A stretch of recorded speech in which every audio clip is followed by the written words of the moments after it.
Olá, como vai você? Como nós sabemos, nas quartas-feiras estamos estudando o livro de Daniel, permanecendo fortes em um mundo hostil.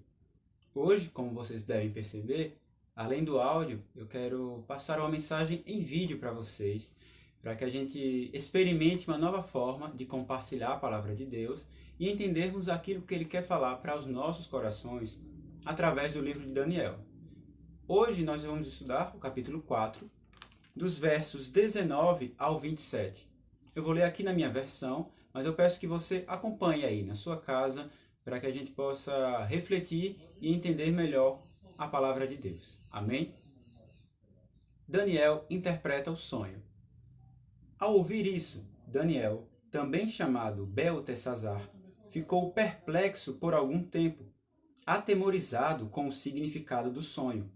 Então o rei lhe disse: Beltesazar, não se assuste com o sonho, nem com o seu significado. Beltesazar respondeu: Meu senhor, gostaria que os acontecimentos prenunciados nesse sonho ocorressem a seus inimigos e não ao rei. A árvore que o rei viu crescia e ficava alta e forte, chegava até o céu e podia ser vista por todo o mundo. Essa árvore é o próprio rei, pois o rei cresceu e se tornou forte e grande. Sua grandeza chega até o céu e seu domínio até os confins da terra. Então o rei viu um mensageiro, um ser santo que descia do céu e que disse: Derrubem a árvore e destruam-na, mas deixem na terra o toco, com suas raízes, preso com um anel de ferro e bronze, e cercado da relva verde, que seja molhado pelo orvalho do céu, e viva com os animais do campo por 7 períodos. Este é o significado do sonho, ó rei, o que o Altíssimo declarou que acontecerá ao meu senhor, o rei. O rei será expulso do convívio humano e viverá nos campos com os animais selvagens. Comerá capim, como os bois, e será molhado pelo orvalho do céu. Viverá desse modo por 7 períodos, até entender que o Altíssimo domina sobre os reinos do mundo e os dá a quem ele quer. As raízes e o toco, porém, foram deixados na terra. Isso significa que o Senhor receberá seu reino de volta quando tiver aprendido que o céu domina. Ó rei Nabucodonosor, aceite meu conselho. Pare de pecar e faça o que é certo. Deixe seus pecados para trás e tenha compaixão dos pobres. Quem sabe então o rei continuará a prosperar. Nesse momento, estamos vendo um ponto crucial na vida do rei Nabucodonosor. Se você ler os versos anteriores, principalmente a partir 10, vamos perceber que o rei teve um sonho e procura em Daniel, que já tinha respondido outros sonhos, a resposta, a interpretação. Daniel entende alguns fatores importantes. Primeiro, que o sonho é sobre o rei. A árvore grande e majestosa trata do próprio Nabucodonosor. Também vemos que o rei se tornará como um animal selvagem, até aceitar a soberania de Deus sobre o mundo e sobre ele como rei. Nabucodonosor será restaurado quando reconhecer que Deus, o rei, reina. O rei precisa renunciar aos seus pecados e viver de forma correta e bondosa, na esperança que a sua prosperidade perdure. Na continuação desse texto, percebemos que o sonho que foi interpretado por Daniel se cumpre. O rei Nabucodonosor, em seu orgulho, em sua arrogância, se considera um rei maior do que Deus, um governante sem qualquer outra autoridade superior a ele. Eu não queria focar nos resultados do sonho nesse momento. Eu queria que a gente focasse no que Daniel fez e entender que ele, como servo de Deus, fez atitudes que nós, como servos de Deus, devemos replicar em nosso cotidiano, em nosso dia a dia.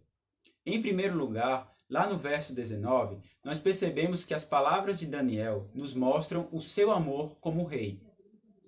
Daniel, ao entender o sonho e interpretá-lo, ele não fica feliz ao saber do juízo que cairá sobre o rei Nabucodonosor.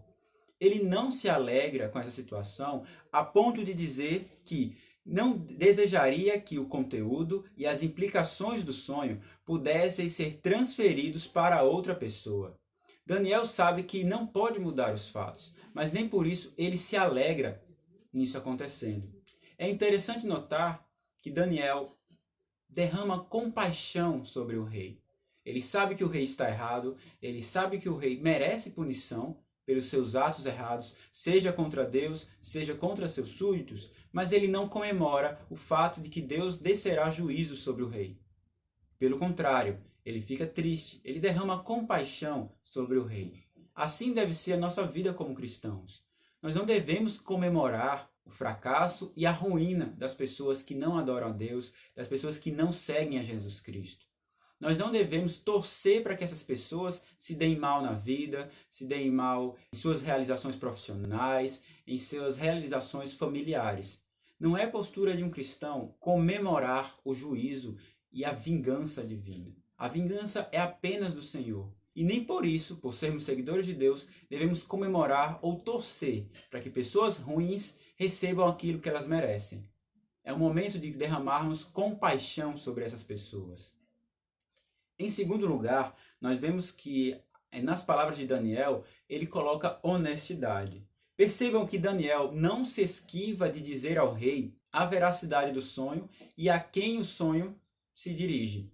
Daniel poderia muito bem esconder as palavras, falar de outras pessoas, ou ainda usar palavras macias para não ofender o rei. Porém, Daniel é sincero e honesto. Aquilo que ele recebe de interpretação do sonho, vindo do Senhor, ele traz para o rei. Isso é importante para a gente também em nosso âmbito cotidiano. Nós devemos ser honestos com as pessoas ao nosso redor, independente da palavra que a gente tem para elas. É importante entender o local que estamos falando, é importante entender que não devemos machucar as pessoas pelo aquilo que nós achamos ou pelo aquilo que nós temos de conceitos ou ainda preconceitos.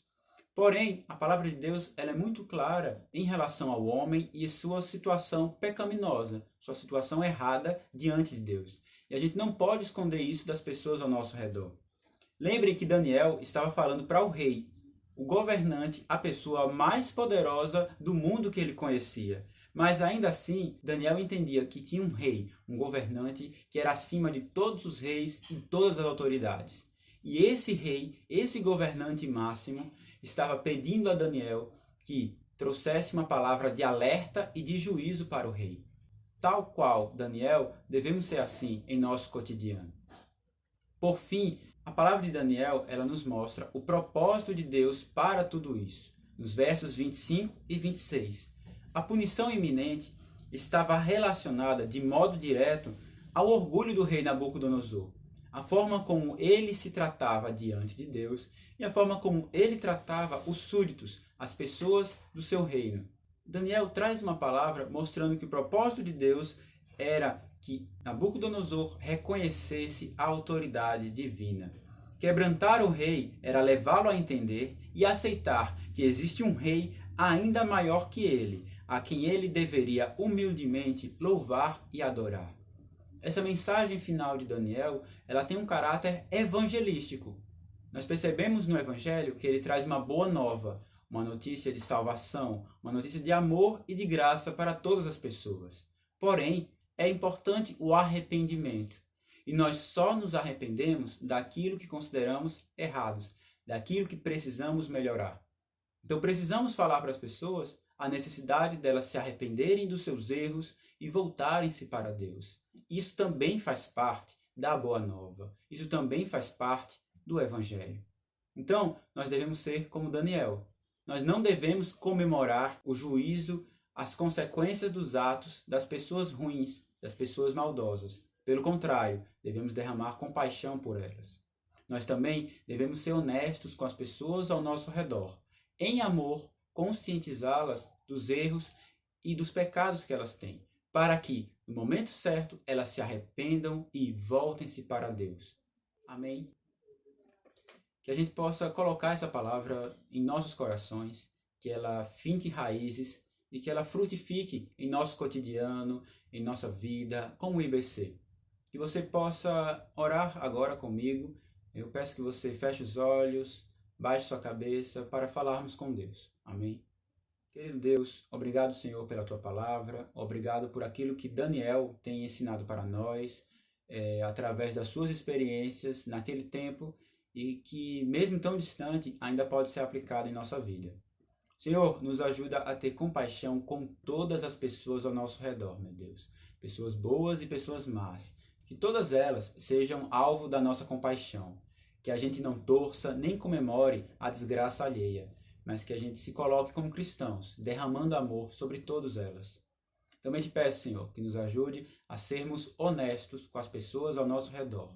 Que a gente não deixe a hipocrisia, a falsidade, ocupar nossas palavras. Que a gente não finja alguma coisa que nós não somos, mas que sejamos a tua imagem e semelhança, que sejamos teus filhos, meu Deus. Por fim, nos ajuda a evangelizar, a levar uma palavra que é boa, uma notícia que é boa, mas que ela requer arrependimento. Que a gente saiba o momento certo de falar com cada pessoa, que a gente saiba as palavras certas para falar com cada pessoa.